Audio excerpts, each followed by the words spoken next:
पद्मे सितां पद्मोनां योगेश्यं चन्द्रां प्रभासा सदागन्धिं श्रियं योगे तां लक्ष्मीं प्रकृतिं लक्ष्मीमेनस्यतां बिल्वहातस्य बलानि जपदानि तं मायं इदानीं कोपकुतूनाम संवत्सरे वामयोः मकरमासे युक्तायां वामयोः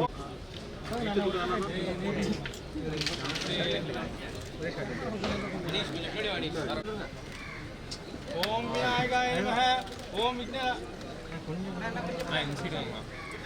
विघ्नराजाय नमः ओम धूमकेतवे नमः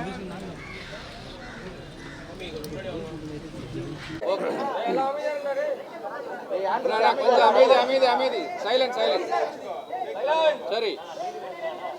அனைவருக்கும் வணக்கம். வித்யாதரன்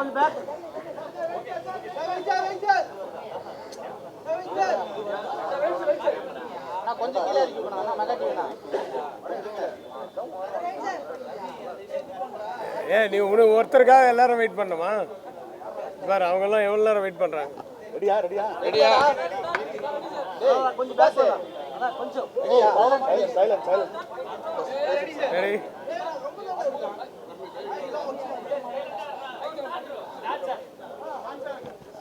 அனைவருக்கும் வணக்கம். வித்யாதரன் அவரை இன்ட்ரடியூஸ் பண்ண தேவையில்லை, ஏன்னா அவர் பல வருஷமாக சினிமா ஃபீல்டில் இருக்கார். வைத்தீஸ்வரன் படம் ஹிட்டாச்சு, அதனுடைய டைரக்டரு. அதுக்கப்புறம் நிறைய படங்கள் பண்ணிருக்காரு. எங்கூடையும் நிறைய ட்ராவல் பண்ணுறாரு, நிறைய டிஸ்கஷனுக்கெல்லாம் வருவார். அவர் இப்போது ஒரு படம் தயாரித்து இயக்குறாரு. அதுக்கு வாழ்த்துக்கள் சொல்கிறதுக்கு தான் வந்தேன். என்னையும் இந்த படத்தில் ஒரு கேரக்டருக்கு நடிக்க சொல்கிறாரு. நடிக்கிறேன்னு ஒத்துக்கிட்டு இருக்கேன். ஒரு கோ ப்ரொடியூசர், அவர் ஃப்ரம் கர்நாடகா. அங்கே மிகப்பெரிய படங்கள்லாம் எடுத்திருக்காரு. யஷை வச்சு படம்லாம் ராஜாவலி அது படம்லாம் பெரிய ஹிட்டு கொடுத்தவர். கமல் சார் எல்லாம் வச்சு கன்னடத்தில் நிறைய பெரிய ப்ரொடியூசர். ஸோ இவங்க காம்பினேஷனில் வரப்போகிற படம் தான் ஸ்கூல். இந்த யோகி பாபு, பூமிகா இவங்கெல்லாம் நடிக்கிறாங்க. என்னுடைய மகள் டென்டிஸ்ட் டாக்டரு. இப்போ இந்த படத்தில் ஸ்கிரிப்டில் டிஸ்கஷனில் இருக்காங்க. அதனால தான் அவங்களையும் உட்கார வச்சுருக்கோம். எல்லாம் இவரும் ஒரு டாக்டர் தான். இவர் வெட்டினரி டாக்டரு. அதனால தான் எங்களெல்லாம் வச்சு வைத்தியம் பார்க்குறாரு. எனவே இந்த படம் நான் கதையை கேட்டேன். ரொம்ப ஒரு மாதிரி வித்தியாசமான ஒரு கதை. அதாவது இன்றைக்கி நாட்டில் நடக்கிற விஷயங்கள் எல்லாம் சொல்லியிருக்காரு. கதை சொல்லலாமா? அதாவது நிறைய பேர் தற்கொலை பண்ணிக்கிறாங்கல்ல ஸ்கூலில் இருக்க பசங்கள்லாம். அவங்களுக்கெல்லாம் ஒரு விழிப்புணர்வு கொடுக்குற மாதிரியான ஒரு படமாக இருக்கும். ஒரு ஸ்கூலில் அது நடக்கிற விஷயங்கள் தான் மெயின். அதில் எப்படி போலீஸ் வருது, நான் ஒரு போலீஸ் இன்ஸ்பெக்டராக நடிக்கிறேன். இன்ஸ்பெக்டர். ஸோ இந்த மாதிரி போகுது உங்களுக்கு படம். ஸோ நிறைய இன்ட்ரெஸ்டிங் மேட்டர் இருக்குது. So horror film, full horror மட்டும் இருக்குது. ஏன்னா இவர் காமெடி சூப்பராக பண்ணுவார். அதனால் ஹியூமரோடு சேர்ந்து ஒரு ஹாரர் ஃபிலிமாக இது வரணும். இது வரும் என்ற நம்பிக்கையுடன் அவருக்கு என்னுடைய வாழ்த்துக்களை சொல்கிறதுக்கு தான் நான் வந்தேன். பாக்கியராஜ் சார் தான் குத்துவிளக்கு ஏற்றுறாரு. ஏன்னா அவர்கிட்ட பாக்கியராஜ் சார்கிட்டே பல வருஷம் ஒர்க் பண்ணார் அவர்.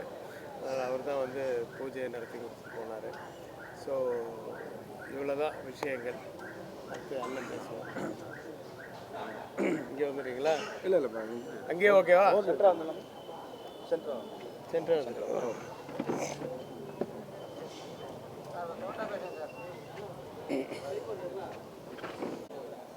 உன் வாய்ஸ் தான் கேட்குது.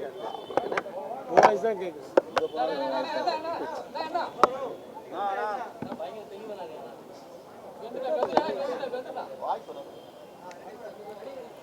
எல்லாருக்கும் வணக்கம். என் பேர் டாக்டர் நிவேதா. ஸோ இந்த மூவியில் script consultant or script doctor அப்படின்னு சொல்லலாம். இந்த பொசிஷன் நிறைய இன்டர்நேஷ்னல் மூவிஸு, நிறைய அதர் லாங்குவேஜ் மூவிஸில் இந்த ஸ்கிரிப்ட் டாக்டர் கன்சல்டன்ட்ன்ற பொசிஷன்ஸ் இருக்குது. ஸோ ஒரு ஸ்கிரிப்டுக்கு லைக் ஒரு டாக்டர் எவ்வளோ நம்ம பாடி அனாலிசிஸ் கொடுக்குறோமோ அந்த மாதிரி ஒரு ஸ்கிரிப்டுக்கு அனாலிசிஸ் ரொம்ப மெயின். ஸோ ஆக்சுவலி நிறைய மூவி எல்லாரையும் ஃபீல் பண்ண வச்சுருக்கோம். பட் ஸ்கூல் மூவி கண்டிப்பாக எல்லாரையும் திங்க் பண்ண வைக்கும். ஸோ அந்த மாதிரி ஒரு திங்க் பண்ணி ஒரு சேஞ்ச் கொண்டு வர மாதிரியான ஒரு ஃபிலிம். அண்ட் இந்த ஜென்ரேஷன் இல்லாமல் இருக்கிற எல்லா ஜென்ரேஷன்ஸுமே வந்துட்டு நிறைய சைக்காலஜிக்கல் விஷயங்கள் வந்து இந்த படத்தில் பேசப்பட்டிருக்கு. ஸோ நிறைய சேஞ்சஸ் வரும். தேங்க்யூ.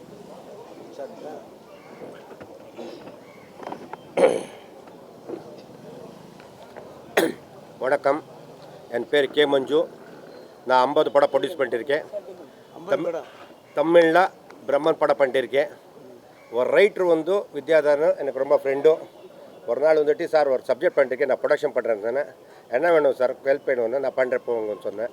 என்னத்துக்குன்னா நான் எப்போவும் ரைட்டர் தான் நான் ரெஸ்பெக்ட் கொடுக்குறேன். ரைட்டருக்கு டைரக்டர் நான் க்ரியேட் பண்ணுறது ரைட்ரு.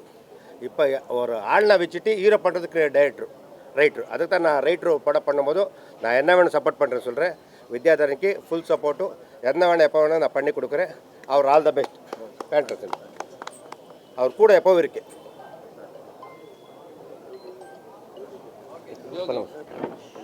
வேற ஏதாவது ஒன்றும் இல்லையா? பேசுப்பா. நீ பேசுறதுக்கு நான் எதுக்கு நான் தலையிறேன்? இது நிறைய பேசியிருக்கேன். எப்படி இருக்காரு கைலாஷில்? நல்லா இருக்கிறது. எல்லாருக்கும் வணக்கம். இது என்னுடைய 5வது படம். அதுவும் குறிப்பாக சொல்லணும்னா யோகி பாபு சாரோட இது என்னோடய 3வது படம். மெடிக்கல் மிராக்கிள், சலூன் அப்படின்னு அடுத்த இது வரிசையில் பார்த்திங்கன்னா நம்ம ஸ்கூல் அப்படின்ட்டு படம். இதில் வந்து ஒரு முக்கியமான ஒரு கேரக்டரை வந்து சார் எனக்கு நரேட் பண்ணி சொன்னார். ஸோ அது கேட்ட உடனே ஃபஸ்ட்டு எனக்கு கொஞ்சம் பயமாக இருந்தது. ஏன்னா இது வந்து horror subject, at the same time வந்து காமெடியும் கலந்து பண்ணணும் அப்படின்றதால இது ஒரு புது ஜானராக இருக்கும், ஒரு புது முயற்சியாக இருக்கும் அப்படின்னோடனே ஃபஸ்ட்டு பயமாக இருந்தது. அதுக்கப்புறம் சார் வந்து நான் வந்து உனக்கு கைட் பண்ணுறப்பா, நீ ஒன்றும் கவலைப்படாத, நீ நல்லா பண்ணுவேன், அந்த நம்பிக்கையில் தான் நான் வந்து இந்த ரோலை உனக்கு கொடுக்குறேன் அப்படின்னு சொல்லிட்டு சொன்னார். ஸோ அதனால் இதுக்கு முன்னாடி எல்லோரும் சொன்ன மாதிரி இது வந்து சிரிக்க சிந்திக்க, ஸோ இப்போ இருக்கிற எல்லா யங்ஸ்டர்ஸ், எல்லா ஸ்கூல் போகிற பசங்களுக்கு இது ஒரு நல்ல ஒரு என்டர்டெய்னிங்காகவும் அட் த சேம் டைம் ஒரு இன்ஃபர்மேட்டிவ் மூவியாகவும் இருக்கும்னு நம்புகிறோம். ஸோ ஆதரவு தாங்க. இந்த படப்பிடிப்பு முடிஞ்சு சக்ஸஸ்ஃபுல்லாக நாங்கள் வந்து ரிலீஸ் பண்ணி உங்களை எல்லாரையும் நாங்கள் என்டர்டெயின் பண்ணுவோம். நன்றி. வேற என்ன? இந்த படத்தை பற்றி எனக்கு தெரிஞ்சது நான் சொல்லிட்டேனே. நீ கேட்க போறியா? இப்போ படம் பூஜை போடுறாங்க. ஸோ அதுக்கு வந்து எல்லா நடிகரும் வரணும். ஆக்சுவலாக யோகி பாபு வந்து ஆடியோ லான்ச்சுக்கே வரதே கிடையாது. இதை எப்படி பார்க்குறீங்க? நான் எங்கே அவரை பார்க்க முடியலன்னு கேள்வி கேட்டு எங்கே எப்படி பார்க்குறீங்கன்னா, அவர் வந்து பிஸியாக இருக்காருப்பா. அவர் டே அண்ட் நைட் ஒர்க் பண்ணிகிட்டு இருக்காரு. அவர் வந்து தூங்காமல் கொல்லாமல் ராத்திரியில் வந்து 3 மணிக்கு போய் படுத்துட்டு கிளம்புற மணி 7 மணிக்கு எழுந்து வருது. அநேகமாக நீ கிளம்புற 6 மணிக்கு போய் தூங்கியிருப்பார்னு நினைக்கிறேன். அதான் கிளம்பி அவர் வேறு பூஜையெல்லாம் பண்ணுவார். குளிச்சுட்டு பூஜையெல்லாம் முடிச்சுட்டு இந்த பூஜைக்கு வரதுக்கு கொஞ்சம் லேட் ஆகும். ஆனால் கண்டிப்பாக வந்து தலையை காமிச்சிட்டு போவான். டெஃபினட்டாக காலையில் ஓகே தான். சப்போஸ் ஆடியோ லான்ச் வச்சு அது ப்ரொமோஷன் தனியாக கூப்பிடும் போது கூட வரது இல்லையே? இல்லை, வேலை இல்லை அன்றைக்கி அப்படின்னா கண்டிப்பாக வரும். எனக்கு யோகி பாபு பற்றி தெரியும். ஏன்னா நானும் என்னோடய படங்களில் என்னோட கூகுள் குட்டப்பில் ஃபுல் டைம் இது பண்ணியிருக்கேன். நல்லா கோஆப்ரேட் பண்ணக்கூடிய ஒரு நடிகர், நல்ல ஒரு நாலேஜ் உள்ள நடிகர். அதனால் வந்து யோகி பாபு மேலே எந்த குறையும் எனக்கு தெரியல. ஏன்னா கண்டிப்பாக ஃப்ரீயாக இருந்தால் கண்டிப்பாக வருவார். ஏற்கனவே கொடுத்த ஒரு டேட்டை வந்து பூஜைன்னு நம்ம வந்து அப்புறம் அந்த நேரத்திலாம் சொன்னார். இவர் பூஜை முந்தா நாள் தான் சொன்னார். ஸோ அந்த நேரத்தில் அதை கேன்சல் பண்ணிட்டு வர முடியாது, அதை அட்ஜஸ்ட் பண்ணி வரணும் இல்லையா? அது மாதிரி ஆடியோ லான்ச்சு கூட முன்னாடியே அவர்கிட்ட டேட் வாங்கி இந்த டேட்டில் ஆடியோ ரிலீஸு, இந்த டேட்டில் ப்ரொமோ நீங்கள் வந்தாகணும் அப்படின்ட்டு அவர்கிட்ட சொல்லி அந்த டேட்டை அவர் கொடுத்துட்டு அப்புறம் வரலாம் தான் நம்ம குறை சொல்லணும். கொடுக்காம நீங்கள் வந்து இஷ்டத்துக்கு கூப்பிடும்போது எப்படி வருவாங்க? அந்த படத்துக்குலாம் அவர் வராரு சார். ஆனால் சின்ன அவர் நடித்த படம் சின்ன படத்துக்கு வர மாட்டாங்க. நிறைய பேர் நிறைய ப்ரொடியூசர் வந்து வருத்தப்பட்டு தெரிவிக்கிறாங்க ஸ்டேஜ்லேயே. இப்போ அது வந்து பெரிய படங்களுக்கு போகல அப்படின்னா பெரிய படங்களை கூப்பிட மாட்டாங்கன்னு நினைக்கிறேன். அதனால் போகிறாருன்னு நினைக்கிறேன் பெரிய படத்துக்கு அப்படின்னு நினைக்கிறேன். அது அவர் என்னமா இல்லைன்னு தெரியாது. நான் நினைக்கிறது அப்படி. ஒருவேளை பெரிய படங்கள்லாம் பெரிய ஆர்டிஸ்ட்லாம் நாளைக்கு வந்து நம்ம மதிக்கலை அப்படின்னா அது பெருசாக பேசப்படும். சின்ன படத்துக்கு போகல அப்படின்னா அவ்வளோ பெருசாக பேசப்படாது. சார் விஜயகாந்த் சார் இறந்தாங்க அன்றைக்கி வந்து அவர் சமாதிக்கு போகிறாரு. ஆனால் அவர் படத்தோட ஆடியோ லான்ச்சு பிரசாத்தில் நடக்குது, ஆனால் அங்கே வரல. அவர் விஜயகாந்தை இதோட பெருசாக நினச்சிருக்கலாம். அது தப்பு இல்லையே. அது அவர் டைமிங்னு ஒன்று இருக்குல்லப்பா எல்லாருக்குமே. இப்போ நீங்கள் கூட இங்கே வரும்போது நடுவில் ஏதோ ஒரு வேலை இருந்தால் போயிட்டு வரீங்கன்னா ஏன் போகிறீங்க அப்படின்னு கேட்க முடியுமா உங்களை யாராவது? வரல சார், போயிட்டு வந்தால் பரவாயில்ல. அது வேறு ஏதாவது காரணம் இருக்கும். பேமெண்ட் ஃபுல்லாக கொடுத்துருக்க மாட்டாங்க. டப்பிங்க்கு முன்னாடி பேமெண்ட் கேட்டிருப்பாரு, கொடுத்துருக்க மாட்டாங்க. அதை மீறி டப்பிங் பேசி கொடுத்துருப்பாரு. அப்போ செட்டில்மெண்ட் பண்ணுறேன்னு இருப்பாங்க, ரிலீஸுக்கு முன்னாடி அது கொடுத்துருக்க மாட்டாங்க. இந்த ஆடியோ லான்ச்சுக்கு முன்னாடி கொடுக்குறேன்னு இருப்பாங்க, கொடுத்துருக்க மாட்டாங்க. இந்த மாதிரி நிறைய விஷயம் இருக்குன்னா அந்த ப்ரொடியூசருக்கு என்ன கஷ்டமோ எல்லாம் பார்க்கணும்ல. நம்ம ஒருத்தருக்கு குறை சொல்கிறதுலையே நம்ம இருக்கக்கூடாது. நம்ம அவருக்கு என்ன சூழ்நிலையோ அதனால். ஆனால் அப்படி வந்து மற்றவங்களை மதிக்காத ஒரு மனுஷன்தான் இவர் அப்படின்னு சொன்னால் நான் ஒத்துக்கவே மாட்டேன். இவ்வளோ டைட் ஷெடியூலையும் இந்த படத்துக்கு கதை கேட்டு டேட் ஒதுக்கியிருக்காரு. இந்த படத்துக்கு டேட்டு கொடுக்குறாருன்னாவே நீங்கள் புரிஞ்சுக்கலாம்ல அவர். ஏன்னா இவர் சீனியாரிட்டி அவருக்கு தெரியும். அதனால் இவர் மற்ற பெரிய படங்கள் கொடுக்குற அமௌண்ட் இவர் கொடுக்க முடியாது அவரால். ஸோ இந்த படத்துக்கு என்ன வேல்யூவோ அந்த அளவுக்கு தான் அவர் கொடுக்க முடியும். அதுக்கு ஒத்துக்கிட்டு அவர் பண்ணுறாருல்ல, அப்படின்னா அவர் நல்ல மனுஷன் தானே. அதை எப்படி நம்ம குறை சொல்ல முடியும்? எல்லாம் மனுஷனாக பிறந்த எல்லாருக்குமே சில குறைகள் இருக்க தான் செய்யும். அதனால் வந்து நம்ம அவங்கள மட்டம் தட்டிடக்கூடாது. எல்லாருமே நல்லா இருக்கட்டுமே, எல்லா படங்களும் நல்லா ஓடட்டுமே. அவர் ப்ரொமோஷன் வந்ததுனால தான் அந்த படம் வந்து ப்ரொமோஷன் ஆகலைன்றதுலாம் சொல்ல முடியாது. அவர் வரலைங்கிறதே இப்போ இந்த மாதிரி இல்லைன்னா நீங்கள் பேசி அந்த படம் பேர் என்ன வரலன்னு சொன்னீங்களா? அந்த படம் பேர் தூக்குதரை பாருங்கள், இப்போ பெருசாகிடுச்சு. தூக்குதரைக்கு இப்போ ஒரு ப்ரொமோஷன் கிடச்சிருச்சுல்ல சார். அதே போல் பெரிய படங்களுக்கு வந்து ஈஸியாக தேட்டர்கள் கிடைக்குது. எல்லா சின்ன படங்கள் இப்போது சமீபத்தில் தூக்குத்துறையில் கூட மாஸ்டர் மகன் கூட பேசுகிற சின்ன படங்களுக்கு தேட்டர் ஒதுக்கி கொடுங்கன்னு. இப்போ பூஜை போடும்போது நம்மளுக்கு வந்து பிரம்மாண்டமாக எல்லாம் காமிக்கிறோம். அதுக்கப்புறம் தேட்டருக்கு வரதுக்கான வாய்ப்புகள் குறைவாக இருக்கு, தேங்க ஆரம்பிச்சாங்க நிறைய படங்கள். ஆமாம், அதுக்கு காரணம் வந்து பட்ஜெட்டு தான். அது பட்ஜெட்டுக்கு ஏற்ற மாதிரி இந்த படம் என்ன வியாபாரம் ஆகும், சரி வியாபாரமே ஆகாதா, சரி இந்த படத்தை வந்து தேட்டருக்கு கொண்டு போய் சேர்க்குற அளவுக்கு நம்மக்கிட்ட பணம் இருக்கா அப்படின்னு தெரிஞ்சுக்கிட்டு தான் ஒரு ப்ரொடியூசர் படம் எடுக்கணும். இல்லைன்னா எடுக்கக்கூடாது. இதை நான் ஒரு படம் பண்ண போகிறேன்னு வந்து சொல்ல அன்றைக்கே அவர்கிட்ட கேட்டேன், நீ படம் பண்ணுற சரி இதை கொண்டு போய் தேட்டருக்கு சேர்ப்பியா, தேட்டருக்கு சேர்க்குற அளவுக்கு உன்னால் இது பண்ண முடியுமான்னு. இல்லை மஞ்சு சார் மாதிரி எனக்கு ஹெல்ப் பண்ணுறதுக்கு நிறைய இருக்காங்க, அதெல்லாம் அவங்கெல்லாம் ஹெல்ப் பண்ணுறாங்க. அப்புறம் 2-3 பெரிய ஃபைனான்சியர்ஸ் எல்லாம் சொன்னார். அவங்க எனக்கும் தெரியும், அவங்க ஏற்கனவே சினிமாவில் இருக்காங்க, அவங்கெல்லாம் கூட ஹெல்ப் பண்ணுறாங்க அப்படின்னு சொன்னோட தான் எனக்கு ஒரு நம்பிக்கை வந்தது. ஸோ ஒரு படம் வந்து நம்ம பூஜை போட்டு ஷூட்டிங் பண்ணுறது கூட பெருசு இல்லை. இன்றைக்கி ப்ரமோஷன் பண்ணி அது கொண்டு போய் தேட்டரில் ரிலீஸ் பண்ணுறதுக்கு உரிய கெப்பாசிட்டி நமக்கு வேணும். இப்போது நான் சின்ன படங்கள் தேட்டருக்கு கொடுக்க மாட்டேன், அவங்கள போய் கேட்டால் அவங்க பாயிண்ட் ஆஃப் வியூ சொல்லுவாங்க. சின்ன படங்கள் போட்டால் சார் கம்மியாக தான் ஆள் வராங்க, அப்புறம் எனக்கு பார்க்கிங்லேயும் காசு வராது, அப்புறம் எனக்கு வந்து கேன்டீன்லேயும் காசு வராது, அப்புறம் இந்த சின்ன படங்களை நான் போட்டு என்ன பண்ண போகிறோம் அப்படின்ட்டு அவங்க சொல்லுவாங்க.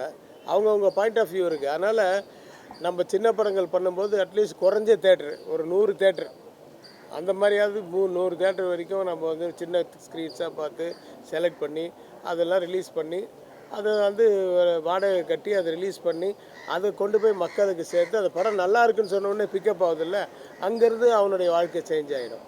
அந்த ஒரு நம்பிக்கையில் தான் அந்த காலத்துலேருந்து இந்த காலம் வரைக்கும் எங்கெங்கிருந்தோ ஈசல் மாதிரி ப்ரொடியூசர்ஸ் வந்துக்கிட்டே இருக்காங்க.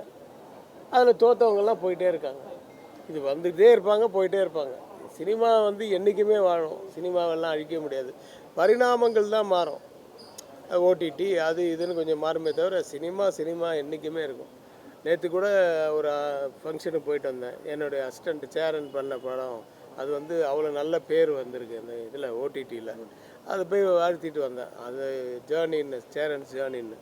அவனுக்கு எவ்வளோ கேப் கிடச்சி அதுக்கப்புறம் இப்போ பண்ணியிருக்கான் பாருங்கள். இப்போ தான் அவனுக்கு முகத்தில் ஒரு சிரிப்பே வருது, அந்த ஃபேமிலிக்கும் ஒரு முகத்தில் சிரிப்பு. எவ்வளோ பிரச்சனைகள் சந்திச்சிருப்பான். இதெல்லாம் சகஜம். அது சினிமாக்காரங்களுக்கு மட்டும் இல்லை, மனுஷனாக பிறந்த எல்லாருக்குமே பிரச்சனைகள் வரதான் செய்யும். அதை எப்படி சமாளிக்கிறதுன்றது முன்னாடியே யோசித்து அதுக்கு பிளான் பண்ணி வாழ்க்கையை நடத்தணும் அப்படிங்கிறது தான் எல்லாருடைய ஆசையும். சார், சினிமா மேடைகளில் வந்து அரசியல் சினிமா மேடைகள் அரசியல் பேசுகிறாங்க. நீங்கள் ஒரு லெஜண்ட் டேரக்டர், நீங்கள் எப்படி பார்க்குறீங்க? நான் பார்க்கலையே. இல்லை சார், அதுக்கப்புறம் அது அரசியல் ஆகிட்டு போனால் அது கமெண்ட் பண்ணுறாங்க, இவங்களாம் பேச தகுதியே கிடையாது. அண்ணாமலே வந்து இப்போ பேசியிருக்காரு பாரஞ்சத்தை பற்றி, அவர்லாம் ஒரு ஆளே கிடையாதுன்ட்டு. நீங்கள் எப்படி பார்க்குறீங்க? இல்லை, அண்ணாமலை சார் என்ன பேசினாருன்றது எனக்கு தெரியாது. பாரஞ்சித்து பேசுனதை நான் பார்த்தேன். பட் அது அவங்களுடைய அபிப்பிராயம் தானே, அப்படியே விட்டு போக வேண்டியதுதான். சினிமா வேறு, அரசியல் வேறு. ஆனால் சினிமாவிலேருந்து அரசியலுக்கு வர்றதுக்கு நிறைய சான்சஸ் இருக்குது. ஆனால் இதெல்லாம் ஏன் பேசுகிறாங்க அப்படின்னா, அரசியலும் சினிமாவும் தான் மக்களுக்கு உடனே போய் ரீச் ஆகும். அதனால தான் இந்த 2 ஃபீல்டு இருக்குது. ஆக்சுவலாக இவ்வளோ சம்பாரிச்சிட்டான், அவன் இவ்வளோ கோடி வாங்குறான், இவ்வளோ கோடி வாங்குறாங்கன்னு ஒரு வாட்டி ரஜினி சார் நானும் ஐ திங்க் முத்துவா படையப்பான்னு தெரில, அந்த ஒரு பெரிய ஹோட்டலில் வந்து நான் டைலாக் எழுதிட்டு இருக்கேன். வந்தார், வந்து அந்த மட்டும் 9th ஃப்ளோர் ரெசிடென்சி டவர்ஸ்னு நினைக்கிறேன். அந்த 9th ஃப்ளோரில் ஜன்னலில் இப்படி பார்த்துட்டே இருந்தார். நீங்கள் எழுதுங்க அப்படின்ட்டு பார்த்துட்டே இருந்தார். பார்த்துட்டே இருந்துட்டு அதுக்கப்புறம் அப்படி என்ன சார் பார்க்குறீங்க அப்படின்னா, என்ன லட்சக்கணக்கான வீடுகள் தெரியுது, எவ்வளோ பெரிய இடம் இது, நம்ம சிட்டி எப்படி இருக்குதுன்னு சுற்றி பார்த்தாரு. ஏன்னா அந்த 9th ஃப்ளோர்லேருந்து சுற்றி எல்லாமே தெரியும். ஆனால் இதில் அது வந்து சிவாஜி சார் வீடு, அங்கே பக்கத்தில் சார் அதே ரோட்டில் தான் சார் மனோரமா வச்சுருக்காங்க. அந்த மாதிரி இங்கே வந்து கிருஷ்ணா சார் வீடு, அவ்வளோதான் தெரியுது. சினிமாக்காரங்கன்னு பார்த்தீங்கன்னா இந்த லட்சம் வீடுங்களில் ஒரு 3 பேர் தான் இருக்கும்ல அப்படின்னு, அவ்வளோதான். அந்த 3 பேருக்கான பப்ளிசிட்டி பார்த்திங்கன்னா பெருசாக இருக்கும். ஆனால் சம்பாதிக்கிறவங்க இது பண்ணுறவங்க உலகம் பூரா எவ்வளோ கோடி வீசுறவங்க இருக்காங்க. ஆனால் நம்ம சினிமாக்காரன் ஏதாவது சம்பாதிச்சிட்டான், சினிமாக்காரன் ஏதாவது பணம் வாங்கிட்டான் மட்டும் பேசுவாங்க. அது ஏன்னா அதுக்கு ஒரு கவர்ச்சி, அதான் நட்சத்திர அந்தஸ்துன்னு சொல்லுவாங்க. அதே மாதிரி அரசியலில் இருக்கவங்க பெருசாக சம்பாதிச்சாங்க இது பண்ணுறாங்க அப்படின்னா அது நேர்மையாக சம்பாதிச்சாங்களா எப்படி சம்பாதிச்சாங்கன்னு அவங்களுக்கு தான் தெரியும். ஸோ அதை பற்றி பேசும்போது ஒரு பப்ளிசிட்டி கிடைக்குது, அவ்வளோதான்.